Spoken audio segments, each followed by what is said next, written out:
3월 4일 레위기 4장 1절로 21절 속죄제 가운데 제사장과 회중입니다. 오늘 4장은 속죄제의 규정으로 이루어져 있습니다. 죄는 사람이 스스로 해결할 수 있는 문제가 아닙니다. 그래서 레위기에서는 제사법을 통해서 속죄제를 통해서 사람이 하나님과 관계 속에서 죄의 문제를 어떻게 해결하고 하나님과 관계를 회복할 수 있는지에 대한 하나님의 명령이시죠. 1절에서부터 12절까지는 제사장의 속죄제이고요. 13절부터 21절은 이스라엘의 회중들의 속죄제입니다. 먼저 제사장의 속죄제에 대해서 1절로 12절을 읽겠습니다. 여호와께서 모세에게 말씀하여 이르시되 이스라엘 자손에게 말하여 이르라. 누구든지 여호와의 계명 중 하나라도 그릇 범하였으되 만일 기름 부음을 받은 제사장이 범죄하여 백성의 허물이 되었으면 그가 범한 죄로 말미암아 흠 없는 수송아지로 속죄 제물을 삼아 여호와께 드릴지니 그 수송아지를 회막문 여호와 앞으로 끌어다가 그 수송아지의 머리에 안수하고 그것을 여호와 앞에서 잡을 것이요 기름 부음을 받은 제사장은 그 수송아지의 피를 가지고 회막에 들어가서 그 제사장의 손가락에 그 피를 찍어 여호와 앞 곧 성소의 휘장 앞에 7번 뿌릴 것이며 제사장은 또 그 피를 여호와 앞 곧 회막에 안 향단 뿔들에 바르고 그 송아지의 피 전부를 회막문 앞 번제단 밑에 쏟을 것이며 또 그 속죄제물이 된 수송아지의 모든 기름을 떼어낼지니 곧 내장에 덮인 기름과 내장에 붙은 모든 기름과 두 콩팥과 그 위에 기름 곧 허리 쪽에 있는 것과 간에 덮인 거풀을 콩팥과 함께 떼어내되 화목제 제물의 소에게서 떼어냄과 같이 할 것이요 제사장은 그것을 번제단 위에서 불사를 것이며 수송아지의 가죽과 그 모든 고기와 그것의 머리와 정강이와 내장과 똥 곧 그 송아지의 전체를 진영 바깥 재버리는 곳인 정결한 것으로 가져다가 불로 나무 위에서 사르되 곧 재버리는 곳에서 불사를 지니라.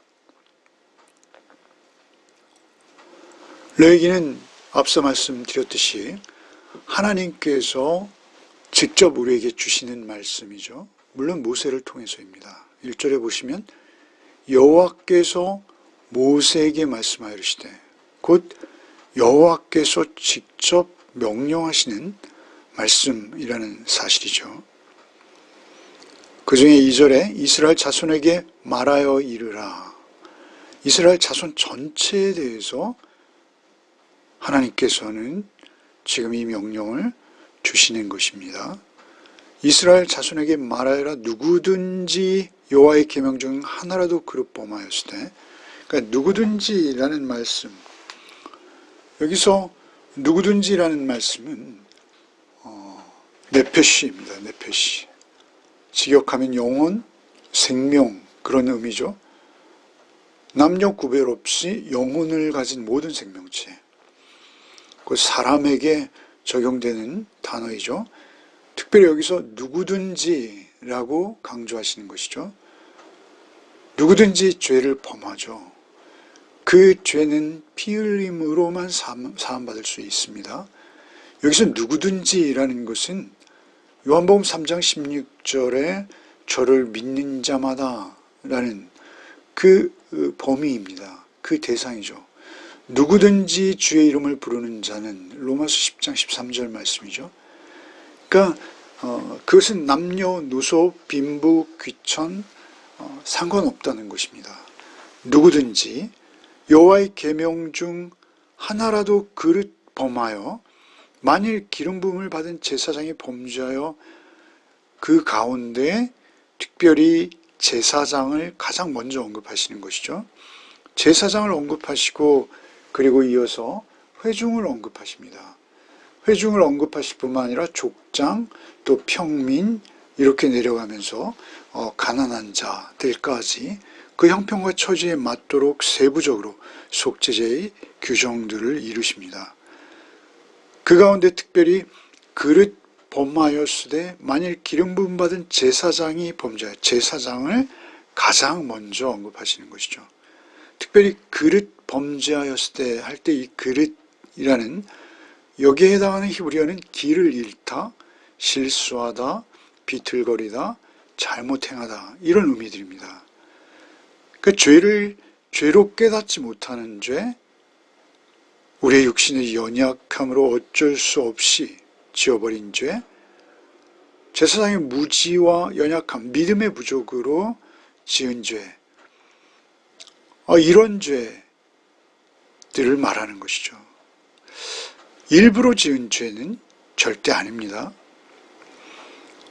민수기 15장 30절로 31절에 억지로 지은 죄에 대해서 말씀하시죠. 민수기 15장을 한번 읽어드리겠습니다. 30절, 31절. 본토인이든지 타국인이든지 고의로 무엇을 범하면 누구나 여호와를 비방하는 자니 그의 백성 중에서 끊어질 것이라. 그런 사람은 여호와의 말씀을 멸시하고 그의 명령을 파괴하였은즉 그의 죄악이 자기에게로 돌아가서 온전히 끊어지리라. 그러니까 자기가 일부러 고의로 범한 죄가 아닙니다. 여기서 속죄제의 대상이 되는 것은 육신의 연약함 또는 죄를 죄로 알지 못하는 또는 무지로 인해서 이러한 죄들입니다. 모르고 부지 중에 지었다 이렇게 표현되어지죠. 여기 13절에 회중의 죄를 말씀하실 때는 13절에 만일 이스라엘 회중이 여호와의 계명 중 하나라도 부지 중에 범죄하여 이렇게 말씀하시죠.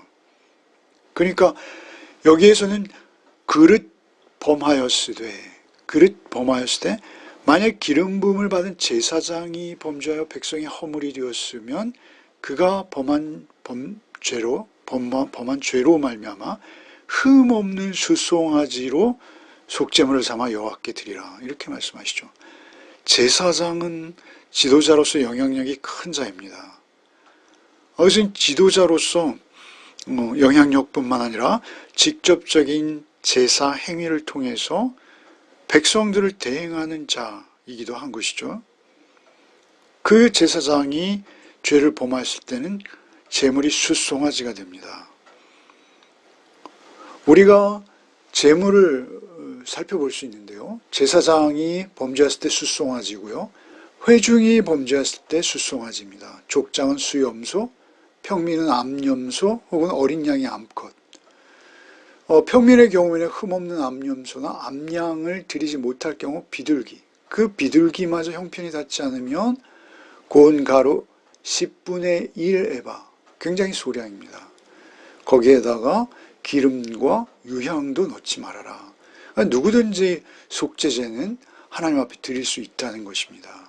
그 경제적 형편과 상관없다는 것이죠.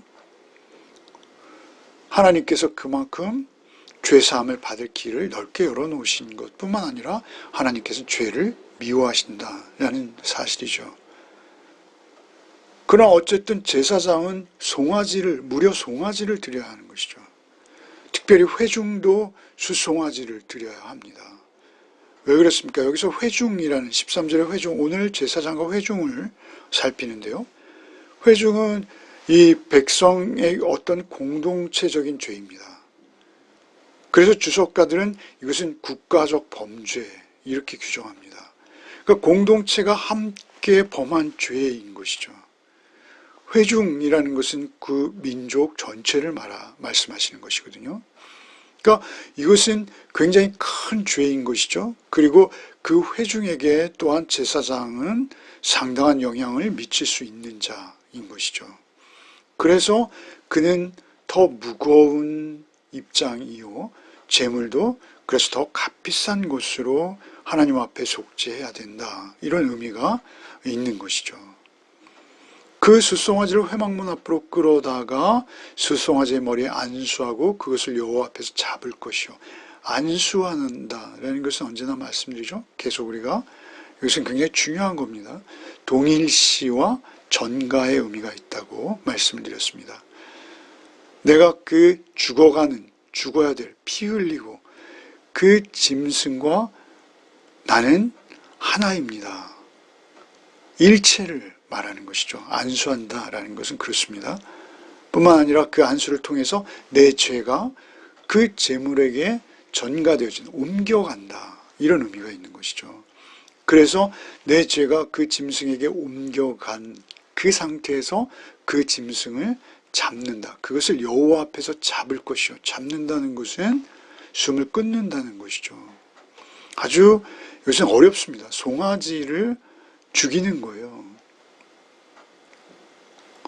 그리고 기름 밟은 제사장은 송아지의 피를 가지고 회막에 들어가서 제사장의 손가락에 그 피를 찍어 휘장에 7번 뿌리고 또 향단들 뿔에 바르고 또 번제단 밑에 쏟고 이렇게 찍고 뿌리고 바르고 쏟는데요. 특별히 이 제사장의 죄에 대해서는 성소 안에서 이루어집니다. 회중의 죄만 해도 사실은 성소의 뜰에서 이루어지거든요. 번제단에만 바르게 되어 있습니다. 그런데 제사장은 특별히 그 성소 안에서 직무를 감당하는 자입니다. 그가 죄를 지었을 경우는 하나님의 언약궤가 있는 지성소 바로 앞 성소까지 오염되어 버린 것이죠. 그래서 그 오염된 곳에 피를 찍어서 휘장 앞에 7번 뿌리고 그리고 그 휘장 앞에 놓여있는 향단, 기도를 의미한다고 했죠. 그 향단의 뿔들 네 귀퉁이에 발라야 되는 것이고요. 그리고 또 나머지 전부를 가지고 나와서 이제는 번제단 밑에 쏟는 그런 절차를 거치는 것입니다.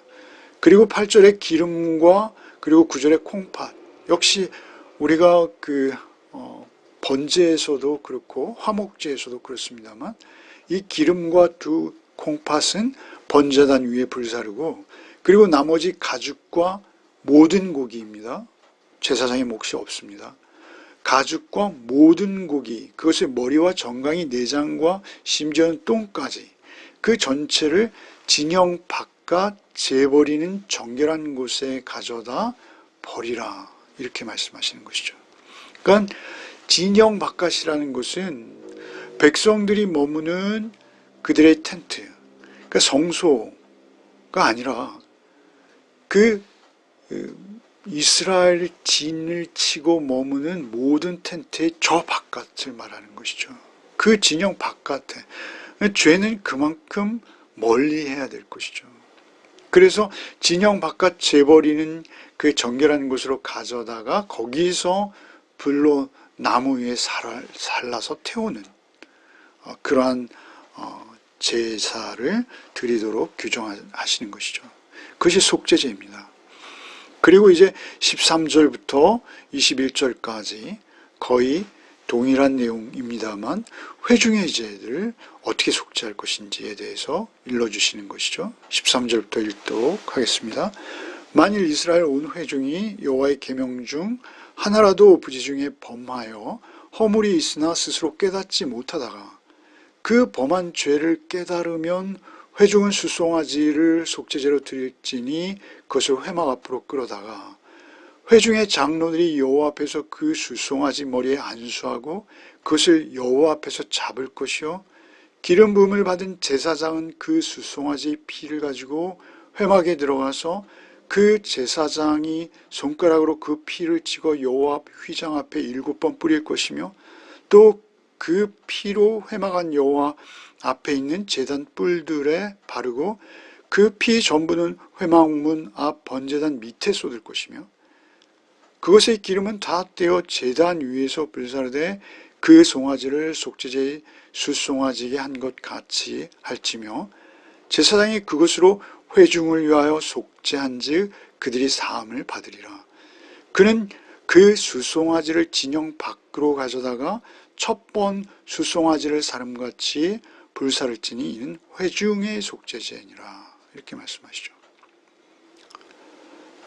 이 회중의 죄는 제사장의 죄와 버금가는 것입니다. 회중의 죄라는 것은 백성 공동체적 죄라고 말씀드렸습니다. 국가의 죄죠. 이것은 쉽게 밝혀지지 않고요. 그 죄를 범하면 바로 그 자리에서 드러나지 않습니다. 그것들은 어떤 공동범죄이기 때문에 공동의 이익과 맞물려서 그 당시에는 그것이 죄인지 잘 모르는 경우가 허다한 것이죠. 회중이 여호와의 계명 중 하나라도 부지 중에 범하여 허물이 있으나 스스로 깨닫지 못하다가 그 범한 죄를 깨달으면 이것은 무엇입니까? 이것은 점점 그것을 깨달아가는 과정을 설명하는 것이죠. 처음에는 깨닫지 못했어요. 그러다가 그 범한 죄를 깨닫게 되죠. 이스라엘이 예수 그리스도께서 오셨을 때 그 예수 그리스도를 십자가에 못 박으라는 군중 심리로 그들 전체가 소리치고 있었죠. 그러나 그것이 얼마나 엄청난 죄인지 그들은 당시에는 깨닫지 못하는 것이죠. 깨닫지 못하다가 그 범한 죄를 깨달으면 이 전체 공동체가 온통 죄로 향해 달려가 버리는, 그것은 지도자의 죄와 연계되어 있습니다. 사실은 그 죄를 깨달았을 때 그들은 역시 수송아지를 잡아야 하는데요. 15절에 회중의 장로들이 여호와 앞에서 그 수송아지의 머리에 안수하고, 그 백성들이 일일이 다 안수할 수 없기에 그 백성들의 지도자 격인 장로들이 그 수송아지의 머리에 안수하도록 하신 것이죠. 그리고 역시 제사장이 속죄제를 드렸던 것과 유사한 그러한 절차를 밟게 되는 것이죠. 여호와 앞 휘장 앞에 7번 뿌릴 것이요 피로 회막 안에 여호와 앞에 있는 제단 뿔들에게 바르고 그 피는 번제단 밑에 쏟고, 그리고 이제 21절에 보면 첫 번 숫송아지를 사름같이 불사를 지니 이는 회중의 속죄제니라. 앞에 제사장에서는 없었던 문구이죠. 첫 번째 송아지를 사름같이 불사를 지니 이는 회중의 속죄제니라. 속죄제라는 이 말씀이 여기서 이제 등장하고 있는 것이죠. 죄의 특성은 반드시 하나님 앞에 용서받아야 한다는 것입니다. 우리가 하나님의 백성으로 하나님의 공의와 사랑을 쫓는 자로서 하나님의 성품, 하나님의 거룩하심을 침범한 것, 하나님의 영광을 드러내야 할 하나님의 자녀가 하나님의 거룩하심을 더럽히거나 오염시킨 그것에 대해서 우리는 첫 번째 하나님의 용서를 받을 필요가 있습니다. 또한 동시에 그 용서의 과정, 그 용서의 결과로 결국 하나님과 관계의 회복이 일어나는 것이죠. 결국 죄는 하나님과 우리의 단절을 의미하는 것이죠. 그 죄를 속죄받았을 때 우리는 이제 다시 하나님의 임재 앞에서 하나님의 백성으로서의 삶을 살게 되는 것이죠. 그런데 사실 이 모든 죄의 제사는 우리가 잘 알고 있듯이 예수 그리스도를 통해서 이미 다 이루어진 것이죠. 히브리서 10장 19절로 22절 말씀. 그러므로 형제들아 우리가 예수의 피를 힘입어 성소에 들어갈 담력을 얻었나니 그 길은 우리를 위하여 휘장 가운데로 열어놓으신 새로운 살 길이요 휘장은 곧 그의 육체니라. 또 하나님 집 다스리는 큰 제사장이 계심에 우리가 마음의 뿌림을 받아 악한 양심으로부터 벗어나고 몸은 맑은 물로 씻음을 받았으니 참마음과 온전한 믿음으로 하나님께 나아가자. 여러분, 우리는 사실 이런 짐승의 피가 아니라 예수의 피를 힘입어 성소에 들어갈 담력을 얻게 되었습니다. 이제는 우리가 잘 알듯이 우리가 예수의 보혈 앞에서 우리의 양심이 살아난 것이고, 그리고 우리가 그 양심을 예수 그리스도의 피 앞에 내어놓을 수 있는 것이죠. 그리고 맑은 물로 씻음을 받은 것 같이 이렇게 우리가 씻음을 받는 것이죠.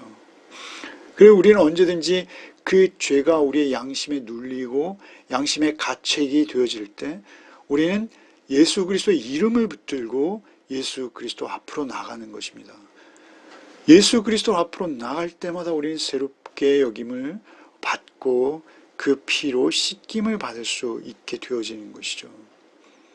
그렇다고 해서 죄가 가벼워진 게 아닙니다.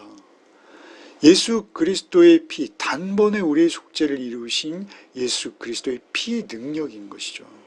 우리의 믿음으로 우리의 죄 앞에서 우리가 늘 돌이키는 그러한 우리의 영적 영성, 이 영성 관리가 되지 않는다면 우리 하나님의 임재를 누릴 수도 없고 하나님의 임재 안에서 기쁨으로 평안을 우리가 맛볼 수 없다라는 것입니다. 히브리서 10장을 읽어드렸습니다만 히브리서 13장 10절로 16절도 제가 읽겠습니다. 우리에게 제단이 있는데 장막에서 섬기는 자들은 그 제단에서 먹을 권한이 없나니 이는 죄를 위한 짐승의 피는 대제사장이 가지고 성소에 들어가고 그 육체는 영문 밖에서 불사람이라. 그러므로 예수도 자기의 피로써 백성을 거룩하게 하려고 성문 밖에서 고난을 받으셨느니라. 그런즉 우리도 그의 치욕을 짊어지고 영문 밖으로 그에게 나가자. 우리가 여기에는 영구한 도성이 없으므로 장차 올 곳을 찾느니 그러므로 우리는 예수로 말미암아 항상 찬송의 제사를 하나님께 드리자. 이는 그 이름을 증언하는 입술의 열매니라. 오직 선을 행함과 서로 나누어 주기를 잊지 말라. 하나님은 이 같은 제사를 기뻐하시느니라. 그러니까 우리가 하나님의 아들 예수께서 대제사장이 되신 거예요. 인간 제사장은 우리가 신뢰할 수 없는 대상 이미 밝혀졌죠. 아론이 그랬고 아론의 아들들이 그랬고, 인간 대제사장이 아닌 사람의 몸을 입으신 하나님의 아들 예수 그리스도께서 우리에게 영원한 큰 대제사장이 되신 것입니다. 그 대제사장께서 진영 밖이라고 아까 말씀드렸죠. 12절에 그 똥까지 송아지 전체를 진영 바깥 재버리는 곳에 가서 불사르라 이렇게 말씀하셨는데, 예수께서 히브리서 20장 13장 10절 이하의 말씀처럼 성문 밖에서 고난을 받으신 것이죠. 그로 인해서 우리가 구원을 얻었다면 그런즉 우리도 그의 치욕을 짊어지고 영문 밖으로 그에게 나가자. 이렇게 히브리서 저자는 우리에게 권유하고 있는 것이죠. 하나님께로 회복되어질 뿐만 아니라 우리가 하나님으로 회복되어진 자라면 세상이 잘못된 길로 갈 때, 세상이 온통 잘못된 길로 갈 때라도 오히려 그 죄악까지 우리가 짊어지고 손해를 보고 또 박해를 받아도 영문 밖으로 그 치욕을 짊어지고 영문 밖으로 그에게 나가자. 히브리서 13장 말씀이잖아요. 치욕이라는 것은 십자가를 말씀하는 겁니다. 예수께서 지신 십자가죠. 그 치욕을 짊어지고 영문 밖으로 그에게 나가자. 이렇게 권유하시는 것이죠. 여러분, 죄는 우리의 인생에서 가장 심각한 것입니다. 우리가 하나님의 백성 노릇을 못하게 하는 마귀와 사단과 이단이 우리에게 죄를 숨깁니다. 죄가 죄인지 모르게 하는 것이죠. 결국 죄를 범하고 먹고 마시면 우리는 하나님의 임재의 유익을 누릴 수 없습니다. 우리가 좀 더 성령을 모셔드리고 성령을 근심시키지 않고 우리의 양심과 우리의 마음을 정결하게 할 때 우리는 우리의 고난 앞에서도 담대할 수 있습니다. 심지어 우리 죽음 앞에서도 담대할 수 있습니다. 우리가 성령을 따라 살지 아니하고 우리의 양심을 속이고 우리가 죄를 자꾸 외면할 때 우리에게는 불안과 그리고 평안은 절대 없습니다. 그리고 오히려 더 무서운 심판만 우리의 잠재의식 속에서 더 두려워지는 것이죠. 여러분, 우리는 제사장이라고 하시지 않습니까? 우리도 제사장이라 하시지 않습니까? 그러니까 우리가 큰 대제사장 되신 예수 그리스도로 인해서 우리도 피뿌림을 받았습니다. 그리고 이제는 우리도 예수의 뒤를 쫓아 살아가도록 초청하시는 것입니다. 이제 우리에게 동물의 희생제사 더 이상 필요하지 않습니다. 그러나 예수 그리스도의 죽음이 우리를 정결하게 하신다라는 것을 우리 늘 잊지 말고 하나님과 교제하기를 부지런히 성실히 해야 합니다. 그것은 날마다 우리의 죄악이 우리를 찾아왔을 때 우리는 그 죄를 거부하고 밀어내고 하나님 앞에 고백하고 예수의 피를 힘입는 것, 그것이 우리의 제사인 것입니다. 오늘도 오직 예수 그리스도 안에서 옛사람을 벗어버리고 오직 십자가에 나를 대신해 피 흘리신 예수 그리스도 어린 양, 그 예수 그리스도와 함께 진영 안에서, 진 밖이 아닌 진영 안에서 주님과 함께 삶을 누리는 그러한 삶이 되시기를 바랍니다. 기도하겠습니다. 주님 감사합니다. 우리를 그 피로 구속하시고 우리의 모든 죄악을 맑게 씻기실 뿐만 아니라 오늘도 매일 우리를 찾아오셔서 우리를 그 빛으로 우리의 구석구석을 비추어 주시고 우리의 부패하고 냄새나는 곳이 있는지 없는지를 우리의 말씀의 잣대로 우리가 늘 주님 앞에 살피게 하시는 주님, 오늘도 오직 주님 앞에 서기를 원합니다. 주님만이 우리의 힘이요 능력이요 우리의 삶의 양식임을 오늘도 잊지 않게 하여 주옵소서. 오직 주의 살과 피로 구원받은 자답게 우리의 죄를 속량받은 자답게 오늘도 살게 하여 주옵소서. 형식적인 제사나 믿음이 되지 않게 하여 주옵시고 오직 진실한 양심으로 주님을 모시는 또 하루가 되게 하여 주옵소서. 예수 그리스도의 이름 받들어 기도하옵나이다. 아멘.